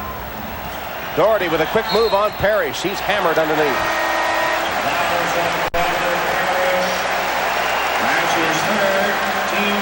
Well, once again, we see defense lead to offense. There's Elo with the block, and Price sets sail for the other end. And he's tough one-on-one, as you can see. I think Bagley covered him as well as you could cover him, but he took his time, laid it off the glass. Beautiful. 2 points. Interior defense again, leading to fast break points. They have frustrated the Celtics because of it. There's not a lot of second shots and not a lot of open shots. That's why I could see the look on Lenny Wilkins' face when Mike Sanders went over to try to help out on Bagley and left Bird open. He doesn't want Bird to get started, or Reggie Lewis. Look at the game Brad Doherty's having. When they called Game 7, Doherty answered the call. He was saying to us yesterday it'll be a new experience. Boston knows all about it, and we don't. But I think we'll be all right if we play smart basketball. They have thus far.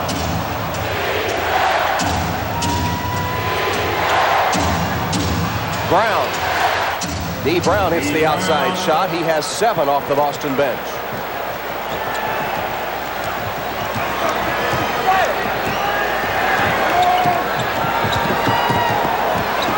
Price double team, gets rid of it to Elo. Shot clock to 7. Nance. Price.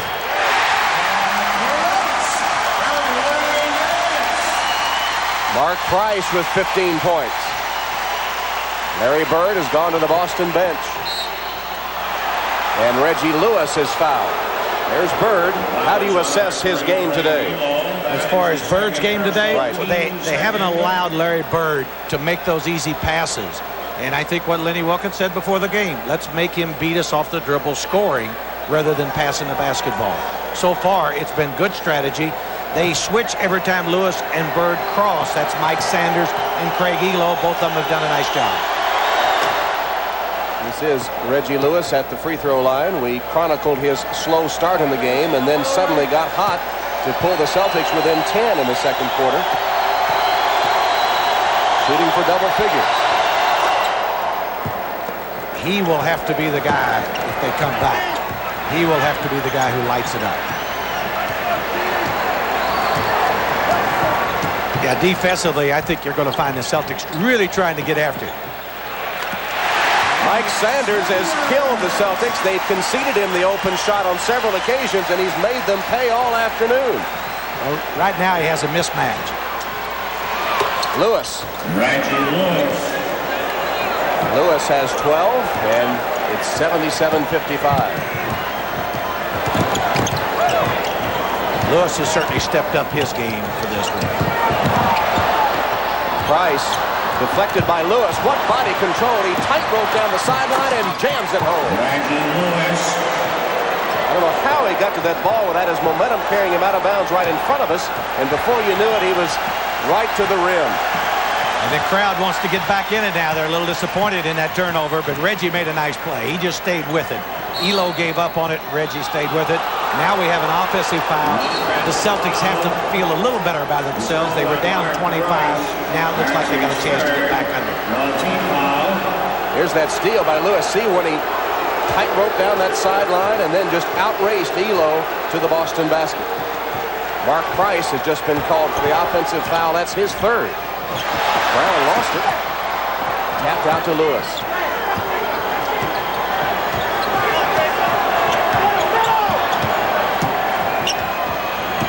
McHale. The runner won't go. McHale battling for it. Puts it up again, and it's good. Determined work by Kevin McHale.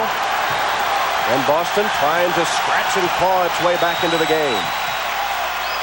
Boston has scored 6 straight points. Nance hit on the arm as he let that one go. And I think McHale was upset with himself for making that foul because he had him covered well. If he hits it, he hits it. I could see the look on Kevin's face. He was very upset with himself for making the foul. The third on Kevin McHale. And Cleveland continues to rule inside in this game. Brad Doherty having a terrific game. Here's Nance at the free throw line. Bounces off. Doherty, the game's top scorer with 23 points. Look what he's done to Robert Parrish today. Total domination by the youngster over the veteran. Well, Brad has been solid all year. 20 points a game, 10 rebounds a game. That's pretty solid.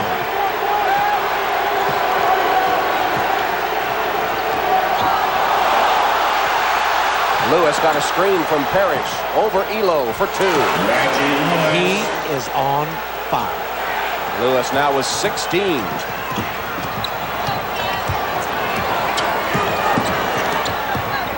Elo spots for the 3.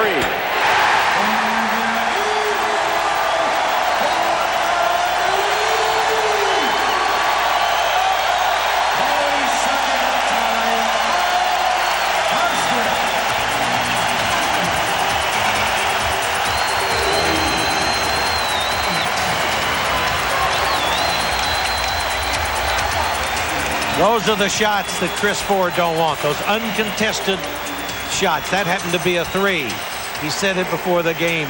We've got to put pressure on them like we did in Game 6, and they haven't been able to do it tonight. And you just saw Elo sit down on a 3. Every time that it looks like Boston will get a run, the Cavs answer.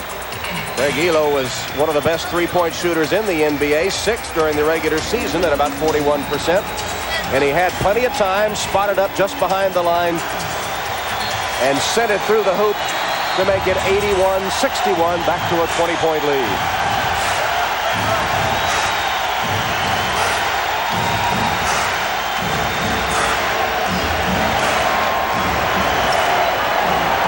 Lewis over Elo. Reggie Lewis. When Reggie gets hot, there's nothing really you can do. Elo's dogging him the best he can. But Reggie feels it right now. They're going to him every time. He can post up or shoot from outside. He has an uncanny knack of creating enough space to get his shot off, even with good defense against him.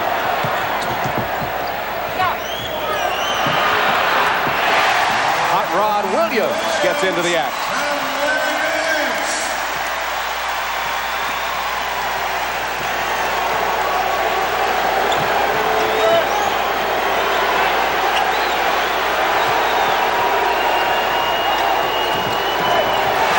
The steal leaves it for Price. And now Elo wants the 3. Tap no good by Williams and a foul.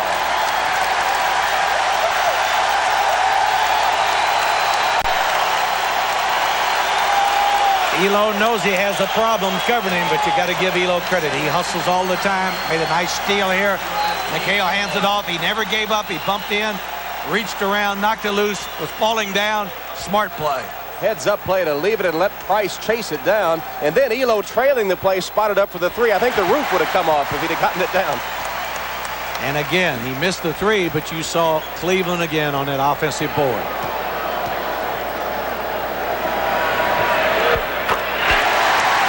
I've heard coaches say so many times, Cotton, that rebounding is a large measure of desire. And certainly the Cavaliers have been the more aggressive and more fired-up team today.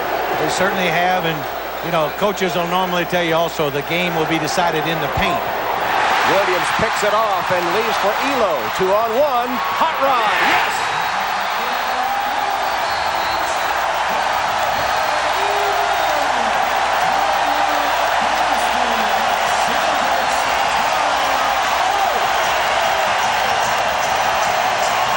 Timeout, Boston.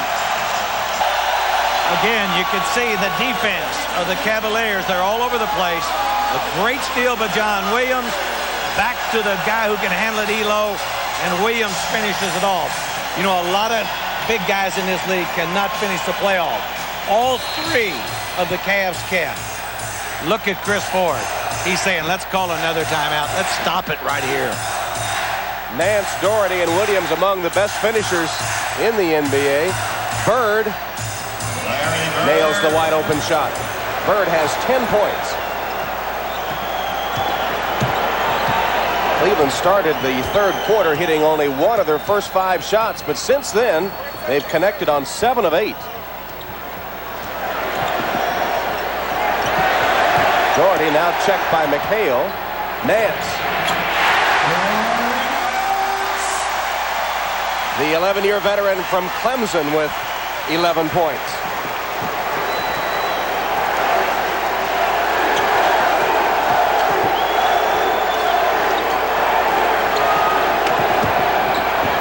Pinckney spinning on Doherty, trying to reverse it through. Blocked by Williams, but back to Pinckney. Blocked again. Interior defense. They're tough. They're tough. It's hard to get something inside against the Cleveland Cavaliers. Nance.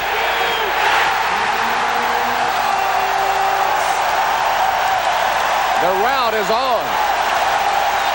This series had been so close, the total points scored within just 2 or 3. There's an outside shot, a long-range 2 by D. Brown. That who could have predicted this apparent rout for the Cavaliers? Well, at this point it is. I think Chris Ford is very upset defensively because he was really proud of his team.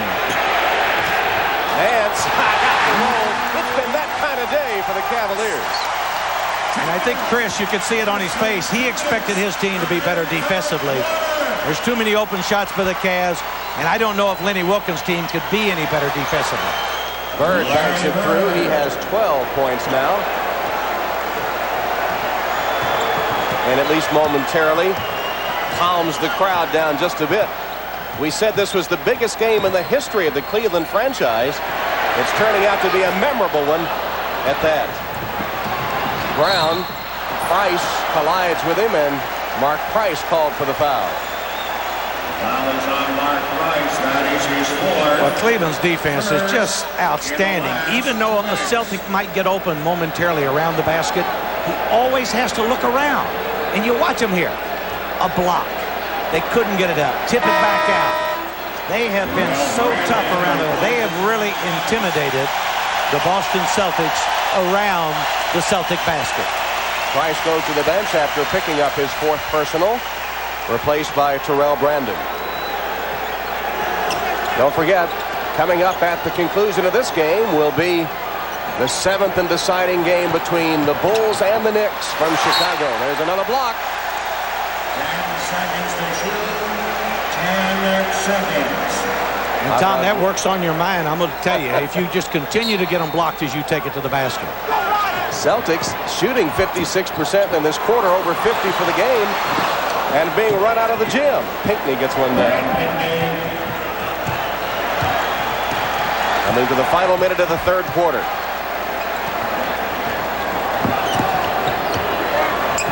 Coming up in the 2nd game of the doubleheader, not only the Bulls and the Knicks, but the NBA draft lottery. Who will have the first pick and a chance to draft Shaquille O'Neal? Nance can't follow that missed shot. Elo feeds it off to Doherty, and he's fouled. I'm probably more impressed with Cleveland's interior passing. They really look for the open man. That time, a lot of guys would have just taken this ball. Elo picks it up underneath there and tried to shoot it over McHale. He brought McHale to him and gave it to the big guy. They have really played well together as a team, and I know that's what Lenny Wilkens wanted because he was disappointed in Game 6 that they didn't play well together as a team. Did they have a chance after winning here at home and then going to the Boston Garden Friday for Game 6? Did they relax just a little bit possibly in that 6th game? They got blown away by Boston. I don't think they relaxed. Let's give Boston credit. I just think Boston came out really pumped up. They had been in that situation before at home, and all the Celtics played well, especially Larry Bird dominating the offensive play of the Boston Celtics. Brown for 3.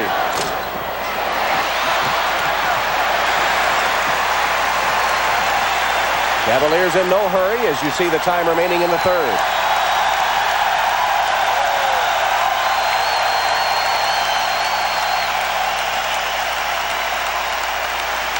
Doherty with a screen for Brandon.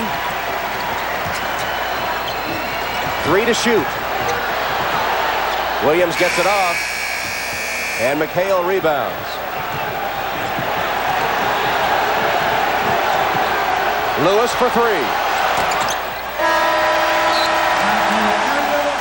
And the 3rd quarter comes to an end. Another quarter dominated by the Cavaliers, with the veteran Larry Nance leading the point parade for Cleveland in the 3rd quarter.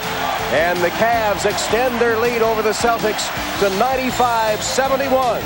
We'll be back after these messages and a word from your local station. Larry Nance and the Cleveland Cavaliers in control of the game as we come to the fourth quarter. A quarter that may mark the final time we see Larry Bird in an NBA uniform. Bothered by the chronic back problems. Will he return for another year? Will this be his final quarter for the Boston Celtics? And certainly, Cotton, the Celtics face a tough battle here. They are not a team that can really come back from this kind of deficit. They don't have that much speed and quickness, especially with the guys who can score in Bird and McHale. D. Brown opens the quarter with the Celtic buckets. He has 11.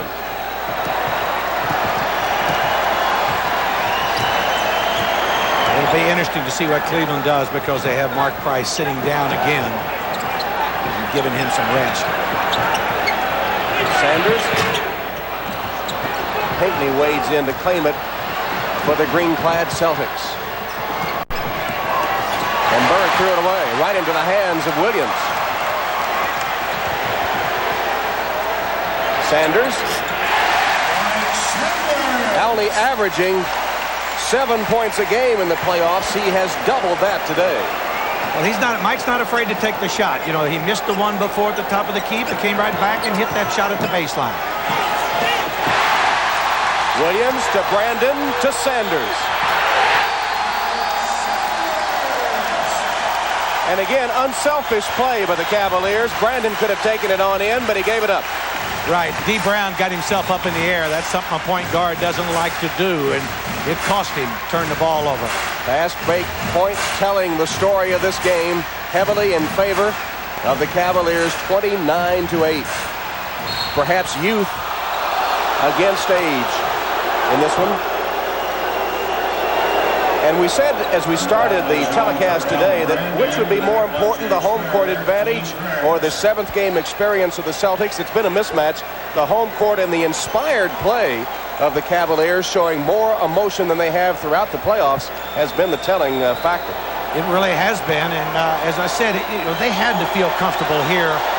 And if Boston would have been in the Boston Garden, we might be seeing a different game. Even though the Celtics can play it anywhere, they would rather play it in the Boston Garden.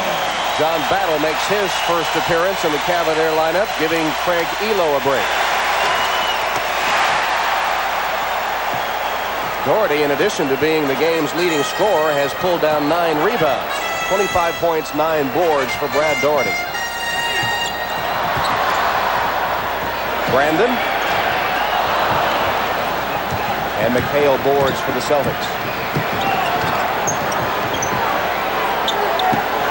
McHale's three-pointer. Rebounded by Sanders. Quickly to Brandon. He's in trouble in there, but he got rid of it. Williams. See, the Cavs are playing with so much confidence. They just, at that time, Brandon made one pass. John Williams was open. He says, I'll take the shot, even though there's plenty of time on the 24. Doherty still hustling on defense. Knocked away the entry pass intended for Pinckney. It's gone all right for the Cavaliers this afternoon. Looks like they're headed for the Eastern Conference Finals. Draft memory, a look back at the fabulous career of a man they call Larry Legend. Larry Bird, and the playoffs have always provided some of his greatest moments. Twice named the playoff MVP in 1984 and again in 1986. He's been able to lead the Celtics to 3 world championships. Larry Bird always at his best at playoff time. And now racked with that chronic back injury. Will he be back next season in Celtic green? In recognition of this memory, Miller Genuine Draft will donate $1,000 to the Thurgood Marshall Scholarship Fund. Larry Bird has hit 6 of 9 shots for 12 points, 4 rebounds, and 3 assists today. Kevin Gamble hits the shot. Well, you know, Larry, at this point, is the most disappointed person in this building. He is such a fierce competitor. And to find his team down, he'll stay with it all the way. He had to suffer the indignity of having people speculate that the Boston team might be better without him. And he came back and proved that to be untrue with his performance in Game 6. Certainly ready to tee it up here again in Game 7. And as you said, has to be a bitter disappointment for him. McHale scoops and misses. Sanders leads the break. Doherty plows his way through. Which way will the foul go? It'll be on Boston.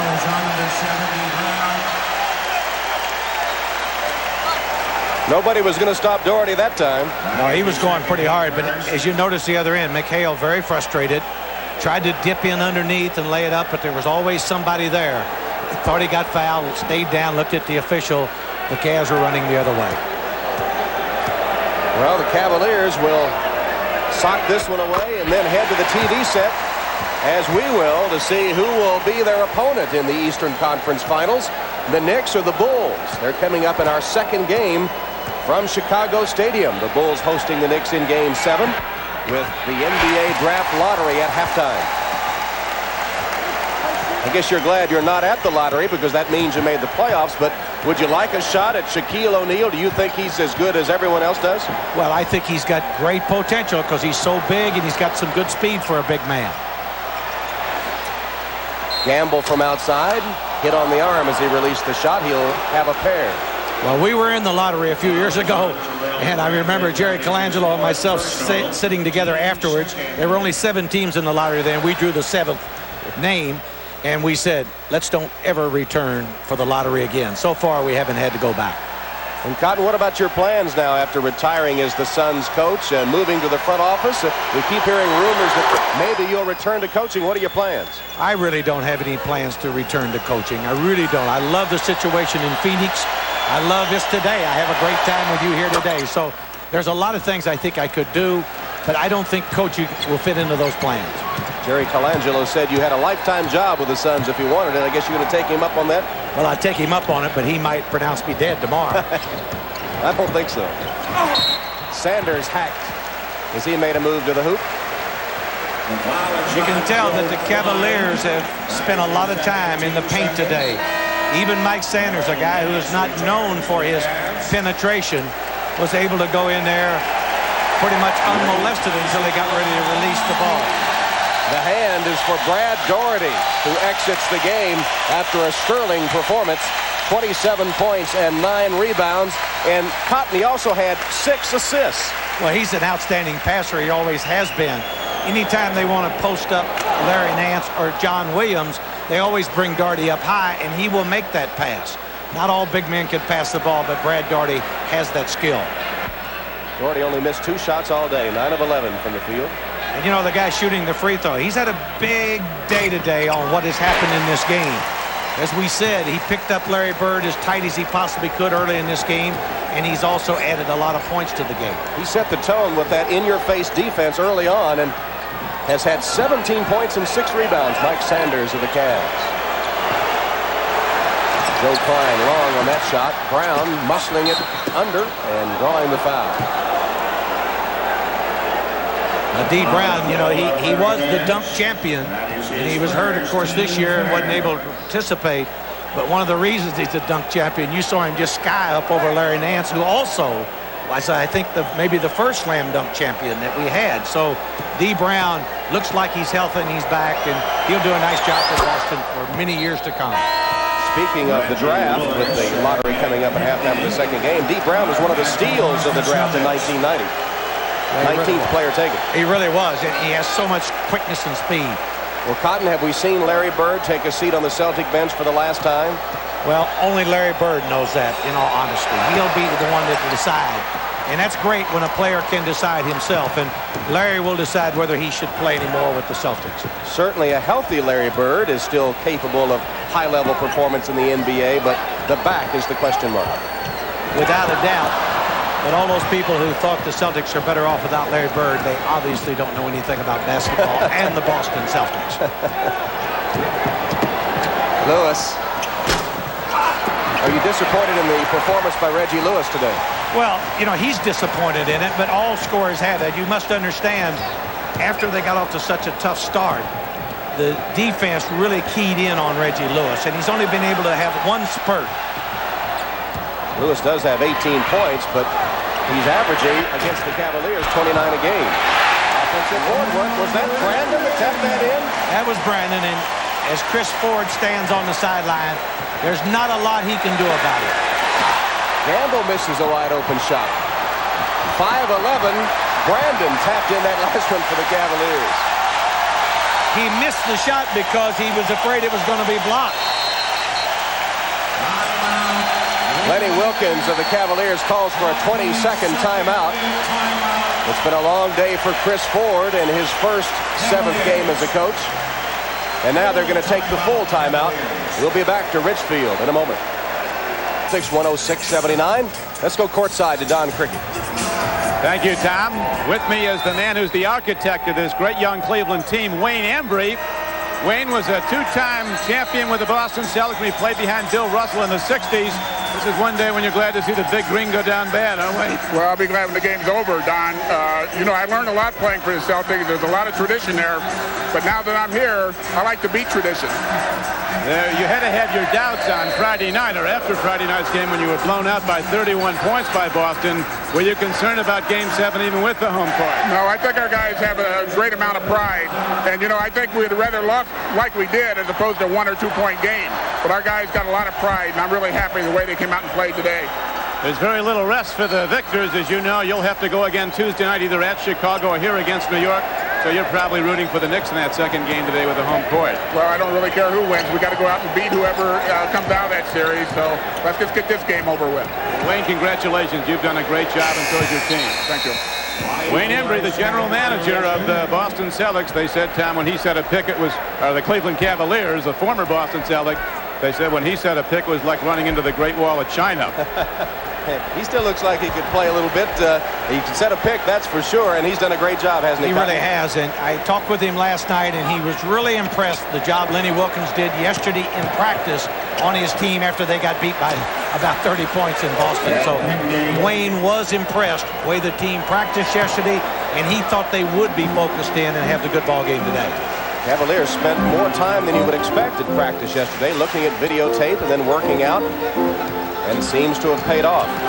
Of course, Cotton, your son works for Wayne Embry, doesn't he? He does. He's the director of player personnel, and he's totally involved with Wayne and Lenny, and I know he's a happy guy today. Danny Ferry in the game for the Cavaliers, making his first appearance of the afternoon. There he is.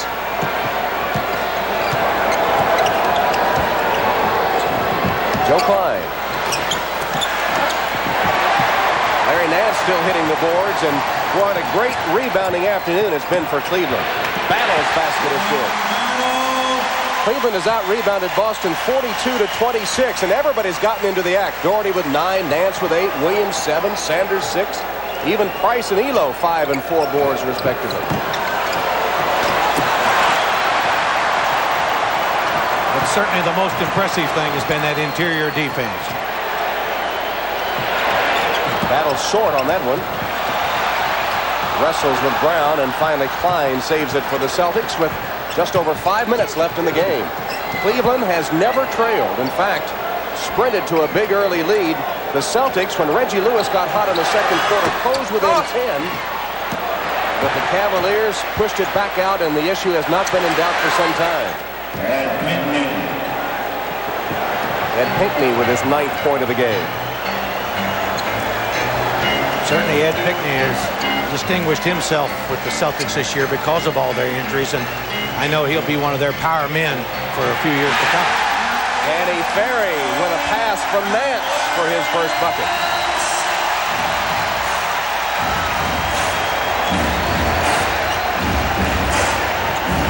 When a veteran like Nance in his 11th year takes control of this team in a 7th game, you know, he's very quiet. I even asked him about it yesterday about a leadership role, and he says, well, I don't say much. I just kind of lead by example. But his unselfish play seems to have been taken up by Price, Doherty, all the others. He really has, and he is an unselfish player and a guy who really cares about nothing but winning the game. I know when he was with the Phoenix Suns, he was the most popular player there and worked the hardest of anybody we had. And we certainly hated to trade him to Cleveland, but it was a deal that we had to make because he was our biggest asset. Of course, you did trade him, and it worked out well for both sides, didn't it? You certainly had a good deal off the Larry Nance trade. But they did, too. They went from 42 victories to 57 the first year Larry was here. And then for 2 years, they've been injured. This year, they're healthy again, and they didn't win those 57 games by accident. You can see that here today. With this impressive victory over the Celtics, regardless of what happens in the Eastern Conference Finals. There's another example of the passing. Are they earning the respect they probably have been due for the last few seasons? I think they will today. I really do. After this game, when you beat the Boston Celtics and handle them the way they did, you will get that respect because everybody respects the Boston Celtics. And, you know, while we're talking about, I'm going to say something about Chris Ford. I've told him this himself. I really think he did as good a job of coaching as anybody in the NBA this year. And the reason I say that, this guy had as many injuries as anybody in the NBA. He still kept them together, and to end up winning that division was fantastic. Boston caught fire at the end of the regular season, caught the Knicks to win the Atlantic Division, were hot in the playoffs. They swept Indiana, and only this final blowout loss will mar the stretch run for the Celtics. In fact, as we said earlier, this series with the Cavaliers was so close, only a few points in the totals separated the two, and their shooting percentages, all the stats almost dead even. Well, it's been that kind of day when Reggie Lewis walks up there and misses both free throws. You could tell it's been that kind of game. And coming up, the Knicks and the Bulls in Game 7 of their semifinal series. Are you surprised that the Knicks have been able to really give the Bulls all they wanted? I really am, but after they broke through early in Chicago, I wasn't, because that's the confidence builder that they needed, even though Chicago came back in New York and was able to win. Rick Fox 6 of 3 for the Celtics. We're talking about coaching jobs. What about the job that Pat Riley has done with New York? Well, Pat's always been a good coach. Nobody gave him credit because he did have Magic and Worthy and Kareem and a lot of good players, but he's always done a good job. He's a great motivator, and you can see, you know, the job he's done with them as Cleveland just continues to do it on good teamwork, good interior passing, and a great interior defense. Hot Rod Williams with 20 points and 8 rebounds. It has been a total team effort for the Cavaliers. Pinckney scores and is fouled. Chance for a three-point play. There's Hot Rod Williams. Well, Hot Rod has really had a good ball game for him. We've got a timeout with 2:29 left in the game. Championships, for the most part, have been few and far between for Cleveland Pro franchises. The Browns 4 titles, but not since '64. It's been 48 since the Indians won anything, and the Cavaliers, since they were founded in 1970, have not won a championship, but off this win today are just 2 series away from perhaps an NBA title. Well, you know, they've shown that they can play with anybody because, as I said, 57 wins were not an accident. They were the second best record in the league along with Portland. So I think they can play with anybody. And in all honesty, I think they would prefer to play the Knicks. They won't tell you that. None of the players will tell you. The coaches won't tell you. But ever since Michael Jordan hit that last second shot in this building, they don't want to play the Bulls. Well, they would have home court against the Knicks and did fare better during the regular season against New York than they did against Chicago. 273. The Kansas Sports Channel, thank you all very much. Steve Kerr cut off, feeds it back outside to Henry James. And Fox on a run out. Red Fox.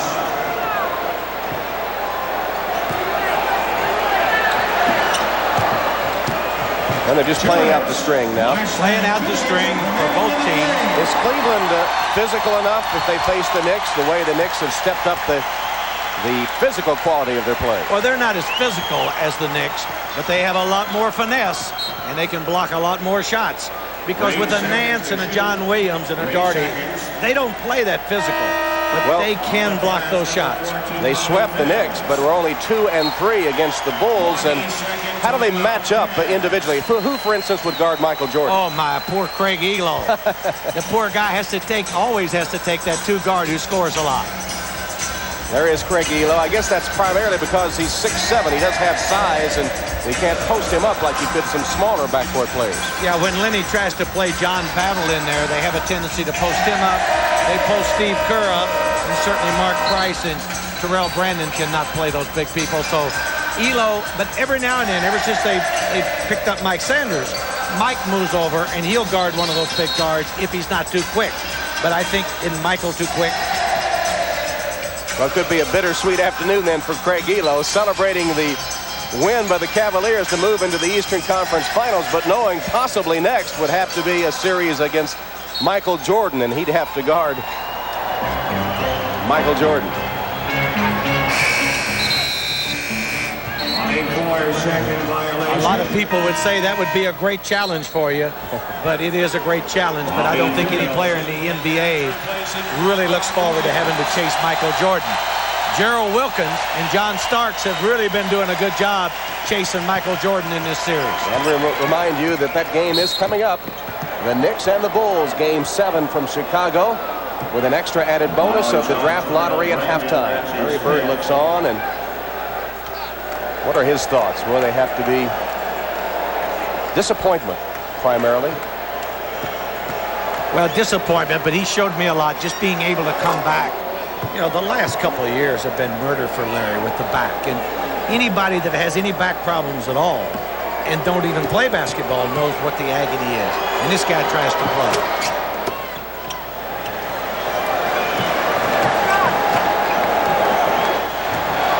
An impressive afternoon for the Cleveland Cavaliers.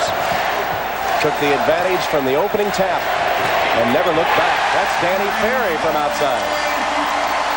Elo did a good job on Reggie Lewis, the Celtics' leading scorer. Mike Sanders checking Larry Bird closely, setting the tone for the game. Good defense, great shots on offense, the fast break. It all came together. It all clicked in Game 7 for the Cleveland Cavaliers today. Only the second Game 7 in the history of the franchise.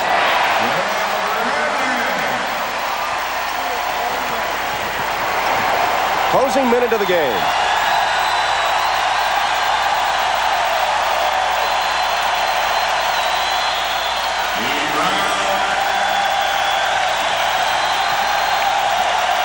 And a loud, sustained standing ovation for the Cleveland Cavaliers. The young and hungry Cavs, equal to the challenge of Game 7 against the more experienced Celtics, and on their way to the Eastern Conference Finals. 7 seconds they shoot, 7 seconds.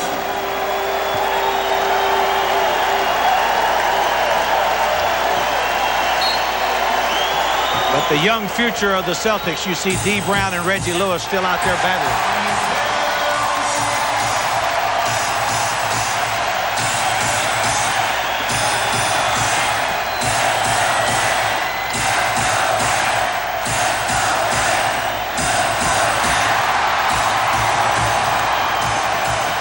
Kerr pulls up.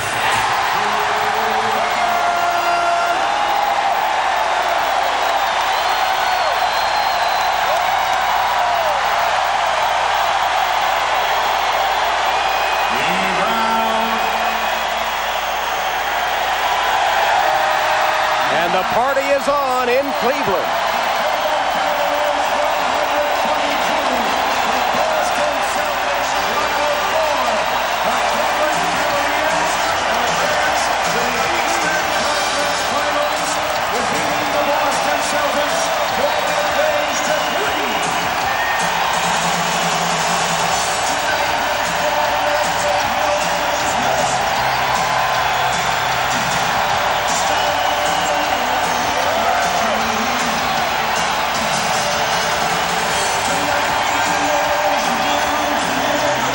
A convincing 122-104 Cleveland Cavalier victory over the Boston Celtics.